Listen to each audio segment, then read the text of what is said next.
자, 이제 4장 할 차례죠. 드디어 이제 아시아에 있는 7교회 이제 이야기가 끝나고 이제 드디어 4장 본문으로 들어갑니다.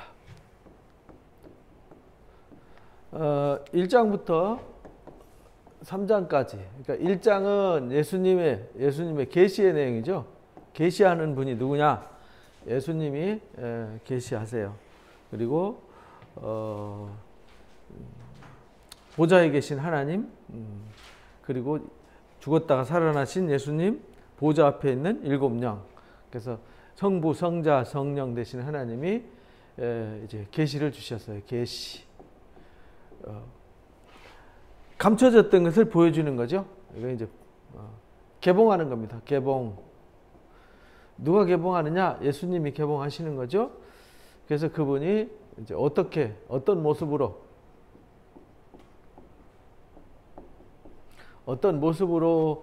나타나시느냐 하는 예수님의 그 흰 머리부터 시작해서 빛난 주석 같은 발까지, 뭐 입에 날선 검, 막 얼굴이 광채가 나시고 오른손에 7뼈를 들고 7 촛대 사이로 왕래하시는 주님, 그런 모습을 이렇게 보여주셨어요. 우리의 소리같이 음성을 발하시는 주님. 그래서 그 주님이 개봉을 하실 때 이제 있는 일, 그리고 본 일, 먼저는 이제 본 거죠. 본 거. 그 다음에 이제 있는 일, 그 다음에 장차될 일. 이렇게 세 가지를 기록했다고 19절에 이제 우리가 배웠어요. 그래서 이 예언의 말씀을 읽는 자, 듣는 자, 그 가운데 기록된 것을 지키는 자가 복이 있다 하시면서 이 편지를, 이 본 것을 7교회에 편지했다. 그러니까 신천지는 한국 교회가 7교회다 이래가지고 진짜 교회에다가 편지를 썼어요. 아니, 편지를 여기 계시록에 써놨는데 그거를 지금 다시 교회에다가 쓴다는 건 또 넌센스잖아요. 웃기는 일을 하면 안 되는 거예요. 그 좀 어디 화성에서 떨어진 사람들처럼 그렇게 행동을 하면 안 됩니다. 여기 7교회가 그동안 공부했듯이 7 모델이죠. 모델. 주님 나라, 주님이 오시기까지, 주의 나라가 완성되기까지 이 땅에 지상의 교회, 지상교회, 이 땅에 지상에 있는 교회들의 모습이다. 그러니까 모든 사람이 여기 7 모델에 다 속해 있는 거예요.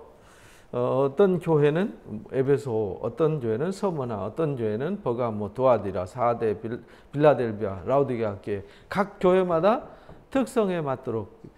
그래서 여기에 꼭 7교회 편지 쓰고 어떤 주님이 그 교회에 말씀하시는지, 그래서 주님이 다가가는 모습, 주님이 다가갈 때는 다가가는 이유가 있잖아요. 그 교회 왜 다가갈까? 다가가는 주님의 모습 속에 그 교회의 사정과 형편이 같이 묶여 있는 거예요. 그래서 뭐 좌우에 날선 검을 가졌다 그러면은 이제 싸우러 가시는 거죠. 빛난 주석으로 막 철장 권세로 이렇게 또 열면 닫을 리가 없고 닫으면 열 리가 없는 뭐 이런 분, 죽었다 살아나시니가 뭐 이렇게 이제 7 뼈를 붙잡고 촛대 사이로 다니시는 주님이 이렇게 이제 앞에 꼭 전제를 이 7교회를 향해서 말씀하실 때 전제가 뭐냐면 여기 예수님의 이 모습 속에 담겨져 있단 말이에요. 근데 그 주님이 그 교회에 어떤 주님으로 다가가시는 거예요. 그러니까 우리가 똑같은 주님이지만 어떤 때는 내가 환난 당하고 있으면 죽었다가 살아나신 이의 주님으로 다가오시는 거죠. 왜? 내가 환난 당하고 순교당하는 그런 위기에 처했다. 그러면 우리한테 위로해 주시는 주님은 이 육체의 몸은 핍박받아서 죽더라도 다시 살아나는 부활이 있다라는 것을 알려주러 주님이 오시는 거잖아요. 근데 교회 안에, 이미 교회 안에 주님과 함께 동행해요. 그런데 여기서 이 주님의 첫사랑을 잃어버렸어요. 그러면 주님이 떠나버리겠다. 이렇게 이제 강조한 거잖아요. 그러니까 주님이 이 모습, 그러니까 우리는 성경을 읽을 때 7교회에 주님이 나한테는 어떤 주님일까? 나와 주님과의 관계를 잘 살펴봐야 된다. 그걸 우리가 앞에서 배웠고요. 그 다음에 그 교회 형편과 처지가 있었어요. 왜 그렇게 됐냐? 왜 그렇게 될 수밖에 없고, 왜 그래서 무엇이 문제라는 거냐? 왜 그런 변질이 되었고, 그래서 변질이 된 교회에 주님이 무엇을 말씀하시려고 하시느냐? 그 이유를 가르쳐 줬잖아요. 그래서 그 이유를 알고 회개하고 깨달으면 이기는 자가 되는 거죠. 성령이 교회들에게 하시는 말씀을 알아듣고 깨닫고 이기는 자가 되면 생명나무의 실과도 먹게 되고 생명의 멸관을 얻게도 되고 또 새 이름이 기록되기도 하고 철장의 권세를 받기도 하고 다윗의 열쇠를 받기도 하고 흰옷을 입기도 하고 보좌 우편에 앉기도 하고 이런 영광이 주어진다. 이걸 이제 배웠어요. 그래서 2장 3장이 사실은 계시록의 전부라고 보시면 돼요. 계시록의 ABCD가 사실은 이 2장 3장에 다 있습니다. 그리고 뒤에 이야기는 뭐냐면 사실은 4장부터 21장까지는 부연 설명입니다. 이미 라우디가 교회 마지막 문 밖에 서 계신 주님, 교회인데 주님이 문 밖에 계셨잖아요. 그런 주님이 아니라 주님과 더불어 먹고 살고 주님 문을 열어서 주님이 그에게 들어가고 그가 주님 안에서 함께 거하면 하나님 보좌 우편에 앉게 해주신다. 결국은 우리 신앙이 마지막 보좌 우편에 앉는 걸로 끝나는 거 아니에요? 그죠? 그러니까 모든 신앙은 그렇게 끝나는 건데 그 뒤에 이야기를 이제 설명해 나가는 거죠. 그래서 4장에 이 일이 지금 반모섬에서 바울이 사도 요한이 계시를 받잖아요. 계시. 반모섬에서 이제 계시를 받는데 이 당시에 도미티아누스 황제가 엄청난 핍박을 가해서 주일날 예배 드렸는데 지난주에 나왔다가 이번 주에 안 보이면요 그 사람 사자밥이 됐을 수도 있고요. 불기둥에 매달려서 죽었을 수도 있었어요. 그래서 그 당시에는 주일 예배할 때 누가 보이냐 안 보이냐가 관건이었어요. 어느 날 누가 잡혀가고 어느 날 누가 사라져 버렸어요. 그런 살벌한 분위기 속에 이 말씀이 기록이 되어지고 이 말씀이 그 당시에 아시아에 있는 7교회에 전해진 거잖아요. 근데 그 당시에 그 절대 권력과 권세를 가지고 보좌에 앉아서 다스리는 사람이 누구였냐면 퀴리오스라고 하는 황제였단 말이에요. 주님. 퀴리오스가 로마 황제가 주님이었단 말이에요. 근데 그 퀴리오스가 누가 주님이냐면 하나님이 주님이시고 예수님이 주님이세요. 그걸 이제 비교해서 가르치는 겁니다. 그래서 4장에서 가르치는 이 가르침이 땅에서 황제가 절대 권력을 가지고 전횡을 베풀지만 무시무시한 살육을 무시무시한 핍박을 환난을 주지만 사실은 지금 사도 요한을 통해서 주는 모든 계시의 이야기들 7교회에 쓴 편지 이야기들은 모든 상황 모든 일들은 누가 하냐면 보좌에 계신 진짜 하늘 보좌에 계신 이 땅의 보좌가 아니라 하늘 보좌에 계신 전능하신 하나님께로부터 펼쳐진다라는 하늘 보좌를 보여주는 겁니다. 그러니까 4장은 하나님 보좌 이 일 후는 뭐냐면요.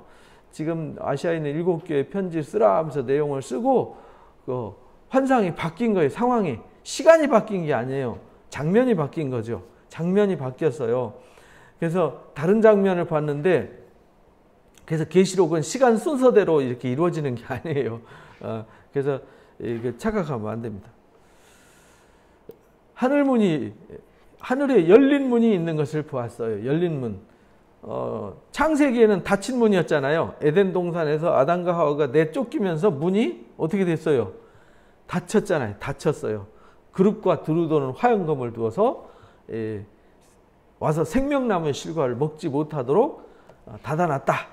그래서 창세기 3장 24절에 보면 그러죠.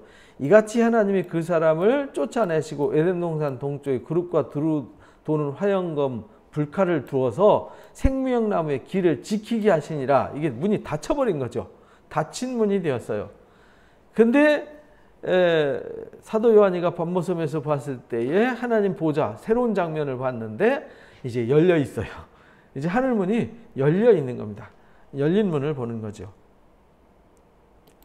근데 열린 문을 봤는데 내가 들은 바 처음에 내게 말하던 나팔 소리 같은 음성 이리로 올라오라 이렇게 말해요. 처음에 내게 말하던 나팔 소리 같은 그 음성 이렇게 말하죠. 그러니까 1장 얘기잖아요. 이게 1장에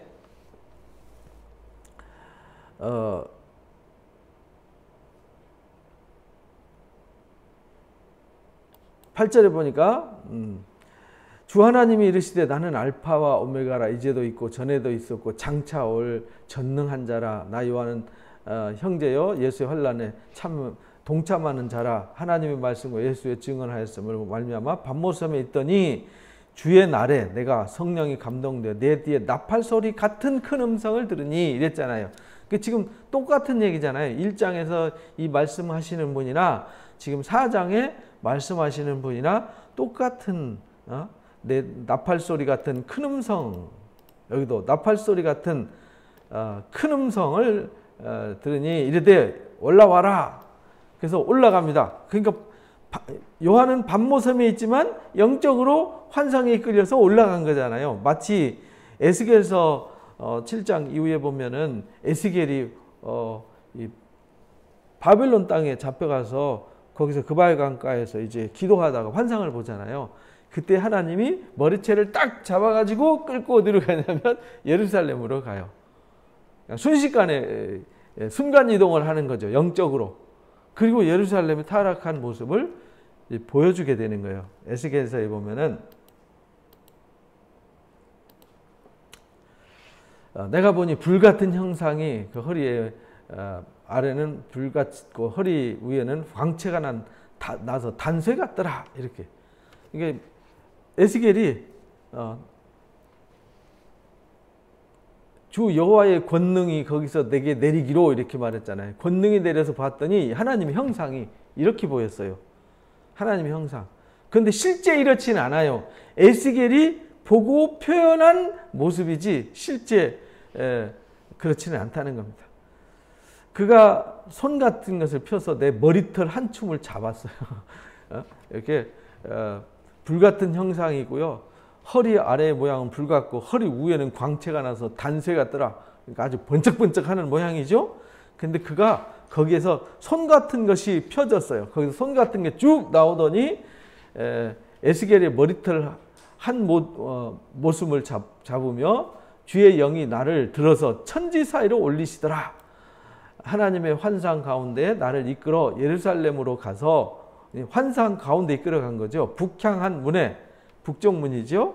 이러니 거기에는 질투의 우상 곧 질투를 일어나게 하는 우상이 자리에 있는 곳이더라. 이렇게 북쪽에 있는 거기에 이끌고 가서 이스라엘 하나님의 영광이 거기에 있는데 내가 들에서 본 모습과 똑같더라. 이게 1장에 이제 그룹과 함께 활동하시는 내생물과 함께 활동하시는 예수님의 하나님의 모습을 여기서 보여줬던 거예요.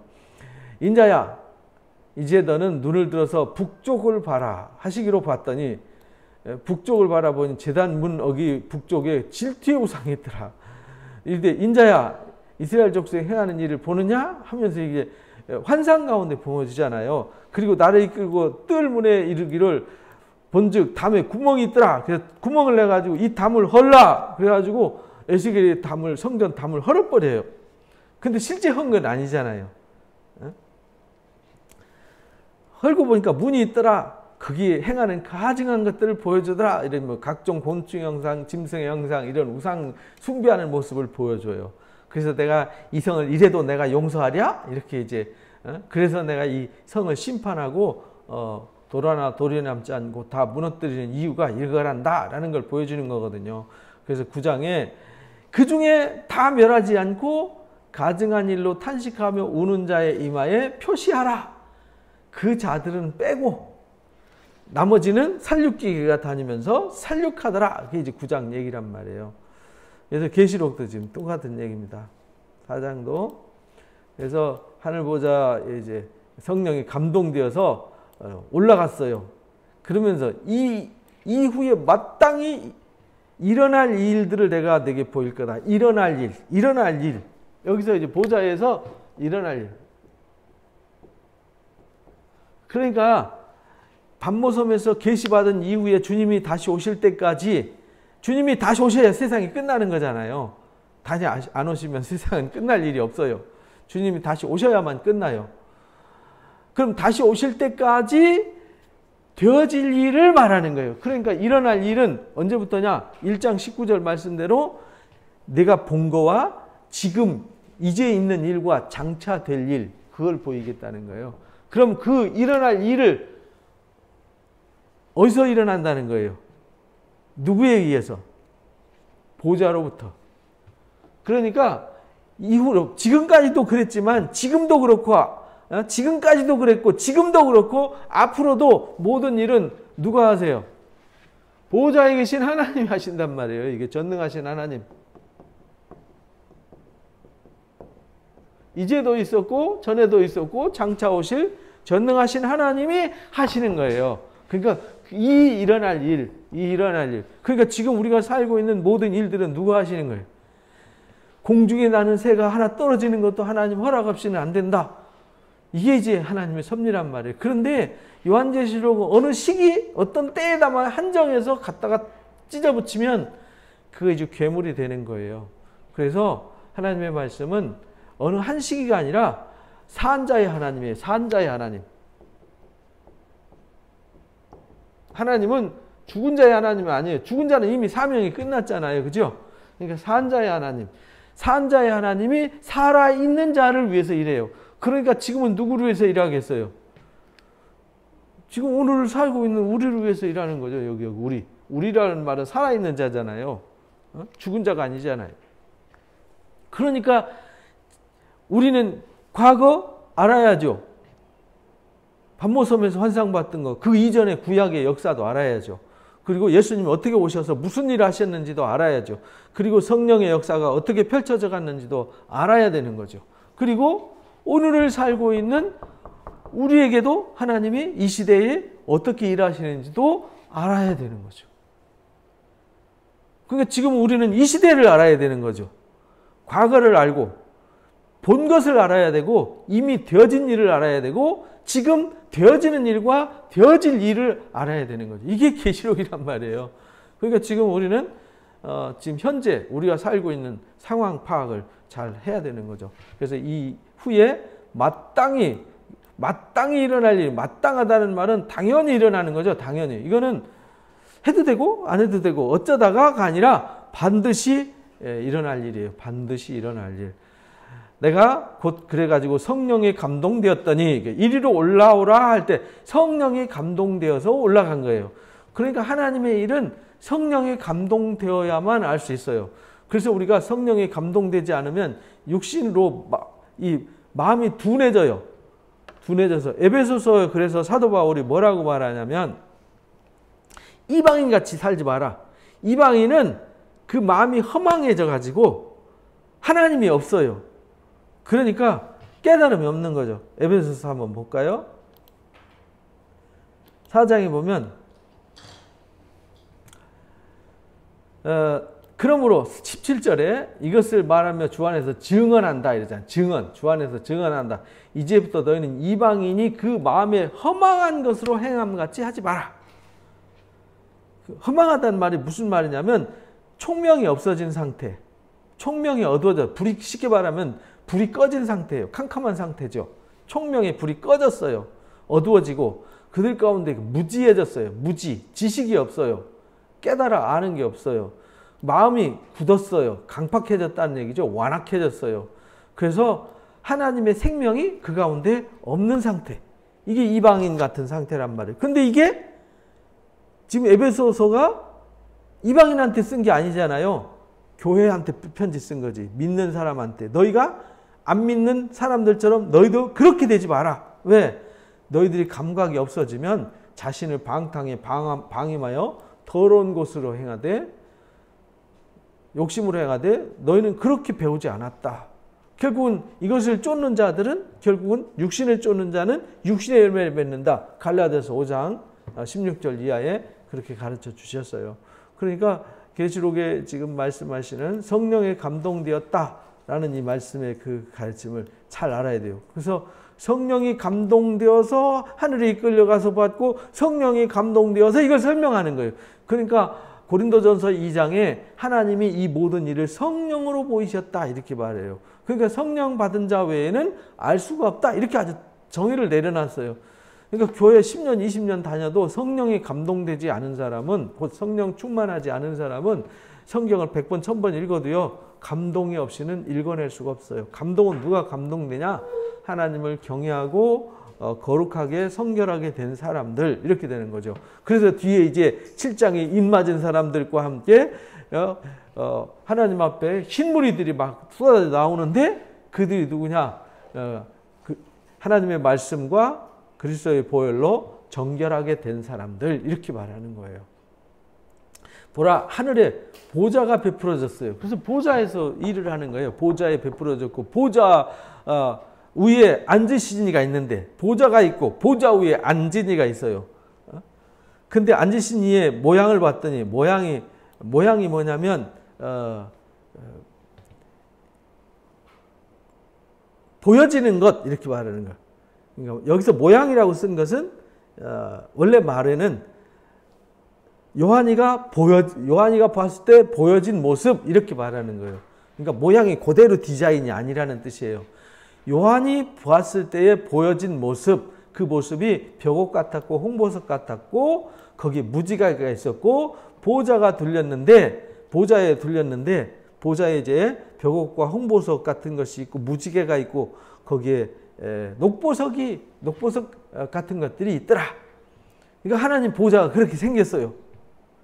그리고 그 보좌에 24장로가 앉아 있어요. 24보좌가 있고 이렇게 보좌 주위에 보좌 이렇게 둘러서 가지고 삥 둘러서서 24보좌가 있어요. 그 보좌들 위에 24장로들이 뭘 입고 있어요? 흰옷 입고 머리에 금관을 쓰고 있어요. 금관. 성경에 말하는 관은 두 가지가 있어요. 첫 번째 관은 왕관. 왕관은 누가 쓰는 거예요? 왕 대신 하나님과 왕 대신 주님만 쓸 수 있어요. 그리고 또 관이 있어요. 어떤 관이냐? 이기는 자들이 쓰는 관이 있어요. 그건 뭐죠? 면류관. 이기는 자가 쓰는 면류관. 왕관이 있고 면류관이 있어요. 근데 이 장로들이 쓰고 있는 관은 무슨 관? 왕관이 되면 안 되죠. 왕이 되면 안 되잖아요. 이분들이 쓴 것은 면류관이에요. 그래서 면류관을 나중에 하나님 앞에 드려요. 면류관을 드린다는 말은 내가 승리했습니다. 이 승리는 누구의 영광으로 된 거예요? 내 힘으로 된 게 아니라 하나님의 은혜로 내가 이 영광을 얻었습니다. 그러니까 이 영광을 다시 하나님 앞에 돌려드려요. 그래서 여기 뒤에 10절이 그렇게 나오잖아요. 24장로 보좌 앉으신 이 앞에 엎드려 세세토록 살아계신 이에게 경배하고 자기의 관을 보좌 앞에 드리더라. 이렇게 말하잖아요. 관을 하나님 앞에 드려요. 그래서 여기 이 보좌를 보니까 참 재밌게 생겼어요. 그죠? 여기 이렇게 보좌가 있어요. 가운데 보좌가 있고 여기 이제 보석처럼 생겼고 여기가 무지개가 막 7색깔 무지개가 있고요. 24보좌가 이렇게 둘러 있어요. 근데 거기 왕관을 쓰고 금관을 쓰고 있어요. 왕관이 아니에요. 그리고 여기 보좌로부터 이제 음성이 나옵니다. 음성이. 그러니까 모든 것은 보좌에 계신 하나님으로부터 출발해요. 말씀하시는 것도 하나님, 어떤 일을 이루시는 분도 하나님. 그러니까 하나님이 아닌 다른 것에 의해서 모든 역사가 이루어지는 일은 아예 존재하지 않아요. 창조도 하나님이 하셨고 경영도 하나님이 하셨고 심판도 하나님이 하세요. 그러니까 지금 우리가 기동하며 살고 있는 것도 하나님의 은혜로 살아가고 있는 거죠. 근데 거기에 음성이 나와요. 근데 소리가 우레소리, 번개, 천둥소리라는 거죠. 소리가 나고 보좌 앞에 켠 등불이 있어요. 여기 보좌 앞에 등불이 있어요. 여기 이제. 근데 이 등불이 7등불이에요.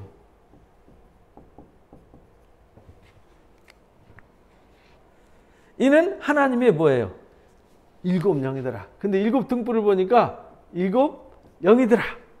일곱 영이란 말은 성경에서 창세기부터 계시록까지 일곱이라는 숫자는 맹세라는 숫자입니다. 맹세, 완전함. 그래서 부엘셰바라는 말은, 부엘이라는 말은 우물이라는 뜻이잖아요. 아브라함이 그 우물을 파고 맹세할 때 그 부엘셰바라는 명칭을 붙였잖아요. 부엘, 쉐바라는 말은 일곱이라는 뜻이에요. 근데 쉐바라는 말이 맹세하다, 온전하다, 완전하다 이런 뜻이에요. 그걸 일곱, 같은 뜻으로 쓰여요. 그래서 일곱 우물은 맹세의 우물이에요.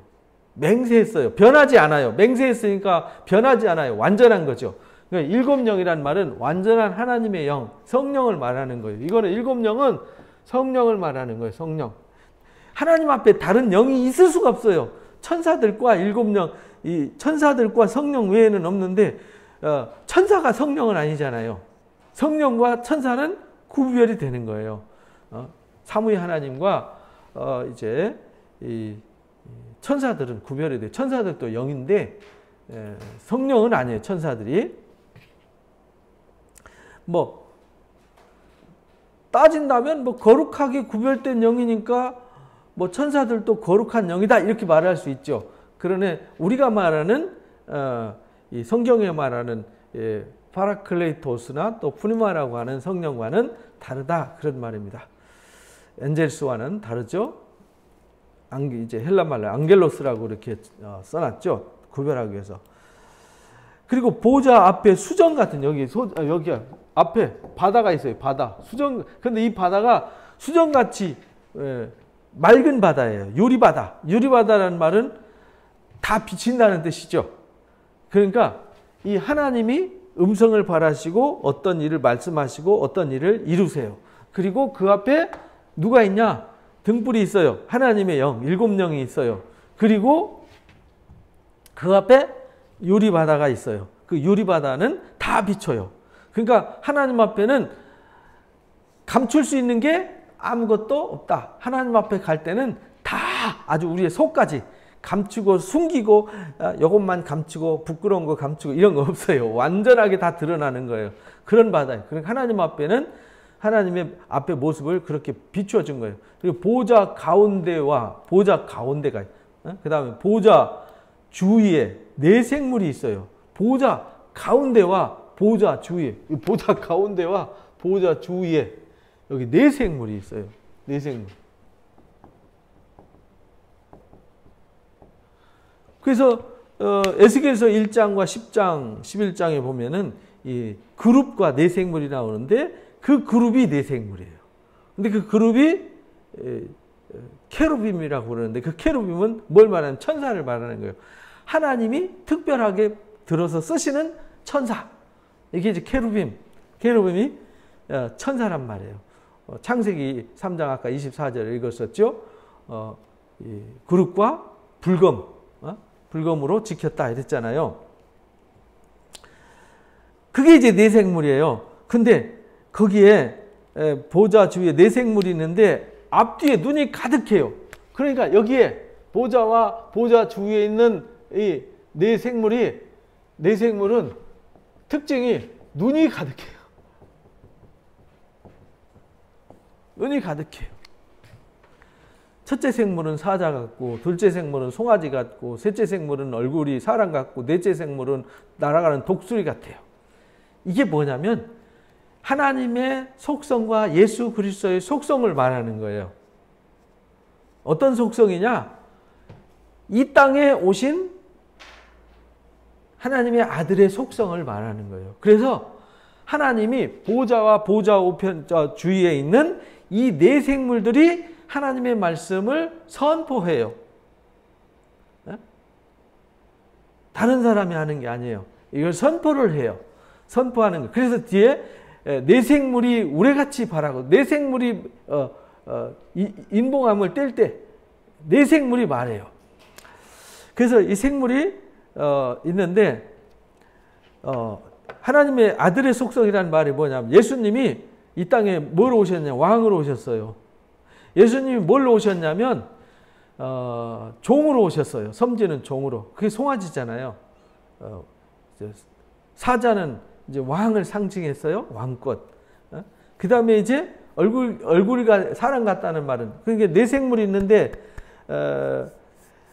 이 세 번째는 얼굴이 사람 같다는 말은 예수님이 인자로 오셨잖아요. 인자. 우리 인카네이션으로 오셨다 이 말이죠. 성 육신이 되어서 이 땅에 오셨어요. 거룩하신 하나님이신데 하나님이 육체, 말씀이 육신이 되어 우리 가운데 오셨어요. 이게 인자 복음이에요. 그리고 날아가는 독수리 같다는 독수리가 뭐냐면 하나님이 이 땅에 영으로 오셨어요. 그래서 예수님이 내가 너에게 이른 말이 영이야. 그래서 요한복음에는 영적인 복음이잖아요. 그죠? 영적인 복음. 그래서 예수님이 말씀이 육신이 되어 오셨고 예수님이 생명이고 빛이시고 예수님이 양의 문이시고 양의 목자이시고 포도나무이시고 예수님이 생명의 떡이고 생명의 음료이시고 예수님이 길이고 진리고 생명이고 이렇게 강조를 하잖아요. 이게 이제 예수님이 이 땅에 왕으로 오셨고 섬기는 자기를 내어주는 종으로 오셨고 그 다음에 육신을 입고 이 가운데 오셨고 그렇지만 영되신 하나님의 아들이 역사하는 영적인 복음이다. 그런 말입니다. 그 속성을 가진 하나님, 이 내생물은 그걸 상징하는 거예요. 그러니까 오늘날 우리가 듣는 이 복음은 그래서 이 네 가지 복음을 듣는 거예요. 네 가지 복음. 그래서 네 생물이 각각 6날개를 가졌고 그 안에 주위에 눈이 가득해요. 6날개를 가졌어요.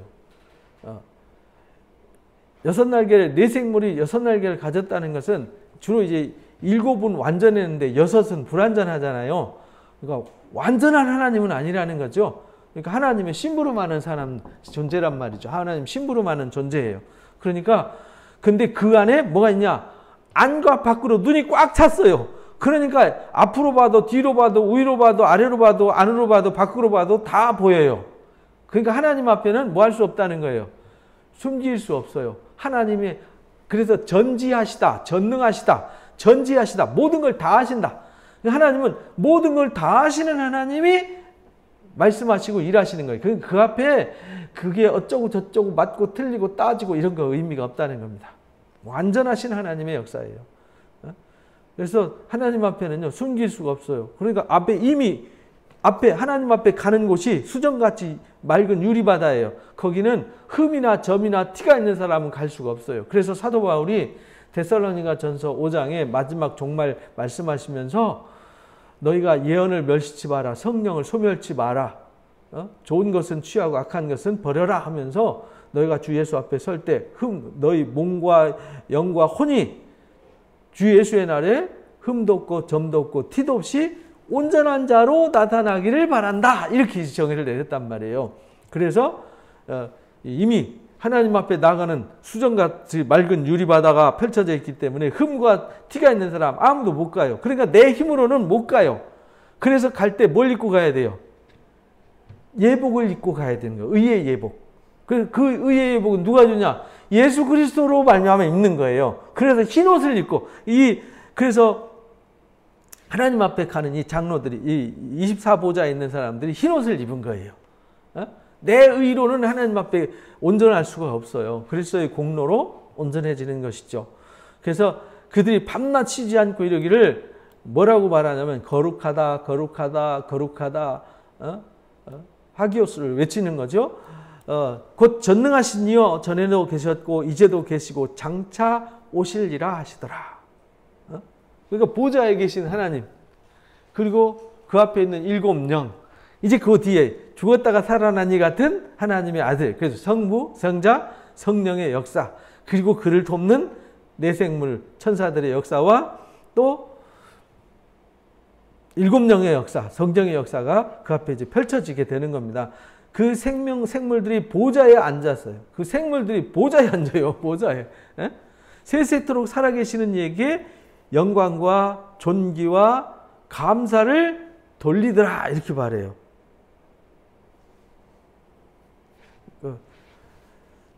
생물들이 보좌에 앉으사 세세토록 살아계신 하나님 앞에, 여기 보좌 안에 있고 주위에 있는 네 생물이 보좌 가운데 계신 전능하신 하나님을 찬송하는 거죠. 찬송하는 거예요. 그때 24장로도 함께 찬송해요. 24장로들이 보좌에 앉으신 이 앞에 엎드립니다. 그리고 세세토록 살아계신 이에게 경배합니다. 자기의 관을, 이 관이 면류관이에요. 이 면류관을 하나님 앞에 드려요. 그럼 24장로가 누구라는 거예요? 그러면서 뭐라고 찬송하냐면 우리 주 하나님이여 영광과 존귀와 권능을 받기에 합당합니다. 영광과 존귀와 권능, 이게 이제 하나님이 가지고 계신 속성이란 말이죠. 그 받으시는 것이 당연하다, 합당하다. 주께서 만물을 지으셨어요. 그리고 만물이 주의 뜻대로 있었고 또 지으심을 받았나이다. 그러니까 모든 만물이 주의 뜻대로 지어졌고 주의 뜻대로 경련되어지고 움직여지는 거죠. 그러니까 지금까지 이 24장로가 관을 들이면서 하나님 앞에 하는 일이 지금까지 되어진 일, 장차 되어질 일, 이루신 모든 일은 누가 하셨어요? 하나님이 하셨습니다. 만물을 지은 것도, 우리를 구속하신 것도, 닫힌 문을 열고 열린 문을 두셔서 우리가 하나님께 나아갈 수 있는 것도 하나님이 하셨습니다. 하나님만 하십니다. 이렇게 말하는 거예요. 근데 디모데전서 6장에 보면 사도 바울이 뭐라고 말하냐면 이 보좌에 계신 일을 사람은요 함부로 못 가요. 갈 수가 없어요. 15절부터 보면은 14절부터 볼까요? 우리 주 예수 그리스도께서 나타나실 때까지, 나타나실 흠도 없고 책망 받을 것도 없이 이 명령을 지켜라. 기약이 이르면 하나님이 그의 나타나심을 보일 거다. 그러니까 때가 되면 하나님이 알아서 어련히 하시겠냐 이 말이에요. 하나님은 복되시고 유일하신 주권자, 만왕의 왕, 만주의 주시다. 이게 하나님에 대해서 이제 명확하게 정의를 내려준 거예요. 그러면서 오직 그에게만 죽지 아니함이 있어요. 죽지 아니함은 오직 하나님께, 영생이라는 생명. 그래서 하나님을 생명이라고 말씀하신 거예요. 이 땅에 예수님이 뭘로 오셨냐? 생명으로 오셨어요. 그 말은 나도 생명이고 하나님도 생명이고 예수님도 생명인데 뭐 다른 생명입니까? 그런데 우리는 이미 생명이지만 죽은 생명이에요. 왜? 앞으로 죽을 거잖아요. 사망에 이르러서 영원히 소멸될 거잖아요. 심판돼서 지옥의 고통을 받아야 될 존재잖아요. 그러니까 우리는 살았지만 죽은 거죠. 그러나 하나님께는 죽음이 없어요. 예수님은 죽었다가 살아나셨어요. 그래서 죽음이 영원히 없어요. 그래서 생명이세요. 그래서 그에게만 죽지 아니함이 있어요. 가까이 가지 못할 빛이 있어요. 아무도 가까이 못 가요. 그래서 모세도 그 앞에 갈 때 두려웠죠. 그리고 모세가 하나님을 뵙고 왔는데 이스라엘 백성들이 모세 얼굴 보는 것조차도 두려워서 모세가 얼굴을 가렸어요. 수건으로. 가지 못할 빛에 거하시고 어떤 사람도 보지 못했어요. 또 볼 수 없어요. 아무도 하나님을 본 사람이 없고요. 볼 수도 없어요. 이 보좌에 계신 하나님은, 이 영광의 하나님. 근데 지금 반모섬에서 사도 요한이 천사의 성령에 이끌려서 이리 올라오라 해가지고 성령이 감동돼서 봤는데 그 본 것. 그래서 이제 본 것. 그래서 내가 이제 본 것 써라. 그래서 이 본 것 쓰는 거잖아요. 그죠? 본 것 쓰는 거예요. 볼 수 없고 그에게만 존귀와 영원한 권능, 존귀와 영원한 권능을 돌릴지어다. 아멘. 이래가지고 이 하나님이 누군지를 디모데한테 바울이 명확히 정의를 내려줬는데 이 사도 요한이 본 건 하나님이나 바울이 셋째 하늘까지 이끌려 올라가서 고린도후서 12장에 보면 셋째 하늘까지 이끌려가서 말할 수 없는 말을 들었다. 이렇게 말하잖아요. 그래서 내가 더 이상 설명 안 하겠다. 더 교만해질까 봐서 그건 말 안 하고 자랑도 안 하겠다. 오히려 내가 자랑할 건 나의 약함을 자랑할 거다. 내 육체에 가시가 있는데 그 가시나 자랑하겠다. 이래가지고 자랑하는 얘기가 고린도후서 12장에 나오잖아요. 그래서 여기 이제 지금 4장에서 보여준 건 이 보좌를 보여주세요. 그리고 이 보좌에서 하나님 음성이 나와요. 그리고 그 모든 것을 경영하시고 주관하시고 천지를 창조하신 분부터 세상을 끝내는 분이 이 보좌에 계신 분이에요. 이분은 전에도 있었고 이제도 있고 장차 오실 분이에요. 그리고 그 앞에는 수정 같은 유리바다가 있어요. 그리고 그 앞에 7영이 있어요. 그리고 내생물이 있어요. 그리고 24보좌가 있어요. 그리고 뒤에 무지개가 있어요. 무지개는 뭐냐면 노아가 물로 심판받고 나서 다시는 물로 심판하지 않겠다고 언약한 언약의 징표가 무지개였잖아요. 그러니까 하나님은 언약의 하나님이란, 무지개를 보여줬단 말은 언약의 하나님, 보좌에 계셔서 만물을 창조하시고 경영하신 하나님, 모든 존귀와 위엄과 영광을 당연히 받으실 하나님, 아무도 그 앞에 흠과 점과 티가 있으면 갈 수 없는 수정과 유리바다가 있는 분, 그리고 7영이 있고 내생물이 있는 분. 근데 그 주변에 24장로가 있어요. 그들이 하나님을 세세토록 찬양을 해요. 근데 어떻게 찬양하냐? 자기들이 받은 멸관을 드리면서 찬양해요. 이게 무슨 뜻이냐면, 이 사실은 4장에 모든 것이 다 완성된 상태입니다. 이게 여기서 하나님이 모든 일을 하셨어요. 그래서 승리의 멸관을 드리잖아요. 그래서 나중에 이제 21장, 22장에 보면 21장에 하늘에서 새 예루살렘이 내려오는데 12문이 있어요. 그 12문이 12진주로 이루어졌죠. 근데 한 진주로 이루어졌어요. 큰 문이 엄청나게 커요. 근데 그 한 진주에 12지파 이름이 쓰여져 있어요. 12문이 12지파 이름이에요. 그리고 그 성은 12기초석이 있는데 그 기초석에 누구 이름이 쓰여져 있어요? 12사도의 이름이 기록되어 있어요. 그러니까 12사도와 12지파가 24장로란 말이에요. 상징이죠. 곧 뭘 말하느냐? 구원받은 모든 무리들을 상징하는 것입니다. 그러니까 그들이 우리가 라우디게아 교회 마지막에 내가 보좌 우편에 앉은 것처럼 너희도 어디에 앉게 해주세요? 보좌에 앉게 해주신다. 그래서 우리가 보좌에 앉게 되는 그 얘기가 계시록 이제 21장에 완성된 상태를 보여주시는 겁니다. 그러니까 이 4장의 모습이나 사실은 21장 모습이나 알고 보면 같은 겁니다. 이 보좌 다르고 새 예루살렘 내려오는 보좌 다른 게 아니에요. 같은 겁니다. 완성된 상태죠. 이제 21장은 이미 심판해서 사망을 영원히 멸하고 다시는 저주가 없는 상태. 근데 지금 4장의 이 보좌를 보여준 모습은 거기는 사탄이가 없어요. 그죠? 여기는 어둠이 전혀 없잖아요. 여기는 하나님의 이 모습, 보좌의 모습과 그 영광의 모습을 보여줬는데 요한이 본 그 모습을 표현했을 뿐이지 사실은 그렇지 않다라는 겁니다. 쉽게 말하면 에레미야가 환상을 봤어요. 환상을 봤는데 북방에서 막 큰 가마솥을 보여줬어요. 그런데 거기 기름이 부글부글 끓고 있었어요. 가마솥에. 근데 갑자기 부글부글 끓었던 그 가마솥에 기름이 북쪽에서 막 남쪽으로 이렇게 기울어져요. 오, 저 뜨거운 기름 쏟아지네 이러고 있어요. 근데 그게 무슨 의미인지 몰랐어요. 그래도 또 환상을 보여줬어요. 살구나무 형상을 보여주셨어요. 이러면 이거 뭐지? 이랬을 때 내가 살구나무 형상은 뭘 의미했냐면 내가 말한 것은 반드시 이룬다. 그게 어디에 나오냐면 민수기 18장에 보면 민수기 17장이죠. 아론의 쌍난 지팡이 얘기가 나오잖아요. 이제 16장에서 고라와 다단과 아비람과 온이 막 반역을 해가지고 싸울 때 그들이 막 하나님이 지진으로 삼켜버리잖아요. 불로 삼켜버려요. 그리고 모세가 12지파 다 지팡이 하나씩 가지고 오게 만들어요. 그리고 그걸 언약궤에다 갖다 놓죠. 언약궤에 있는 지성소에 넣어놓고 다음날 야 각자 자기 이름 쓰라고 그래. 각 지파 이름 다 새겼어요. 나무에다가 이름 새겨가지고 갖다 놨어요. 각자 자기 이름 새겨놓은 거 갖고 왔더니 나머지는 다 빠둥빠둥 마른 막대기였는데 아론의 지팡이는 싹이 났고 꽃이 피었고 살구가 열렸어요. 그죠?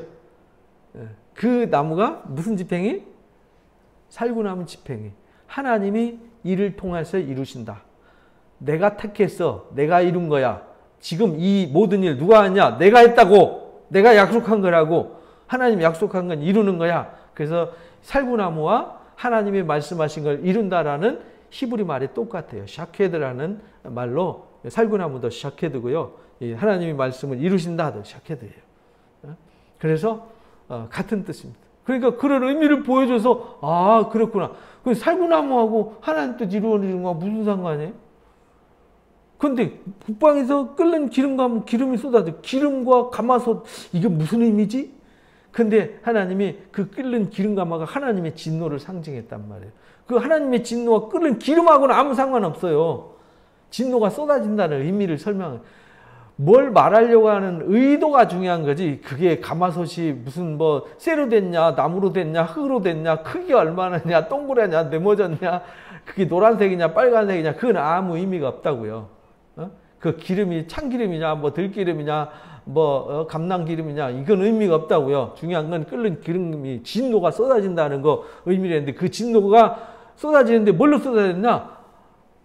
바벨론이라는 사람들을 통해서 그 바벨론 사람들이 끓는 기름과 아마 쏟는 거예요. 근데 와 앉아가지고 막 나무들 그 식물들 와사사사사 갉아먹고 와 떠나가 버리면 완전 황량한 들판이 돼버리잖아요. 맨바닥 다 뜯어먹고. 그것처럼 그래서 계시록에도 나중에 황충으로 비유가 등장해요. 심판이 일곱 이 나팔이 불려질 때 나팔 재앙에. 그러니까 이 하나님의 이 섭리를 있는 그대로 문자 그대로 해석하려고 하는 이 신천지 같은 그 사람들을 그 알레고리라 그러지. 알레고리라는 말은 풍류적 해석이라는 뜻이거든요. 무리하게 막 이건 뭘 상징한다, 이건 뭘 의미한다 이래가지고 막 갖다 나무란, 풀이란, 뭐란, 뭐 구름이란, 뭐 이래가지고 거기다 돌멩이란 뭐 해가지고 의미를 막 부여해가지고 소설을 써내는 거예요. 그거를 알레고리 해석이라고 그래요. 그 이야기가 이미 2, 3세기에 유행하던 얘기입니다. 2, 3세기 이단들이 써먹던 수법인데 오늘날도 똑같이 써먹어요. 아주 신령한 지식이라고 써먹는데 그게 다 똑같은 얘기입니다.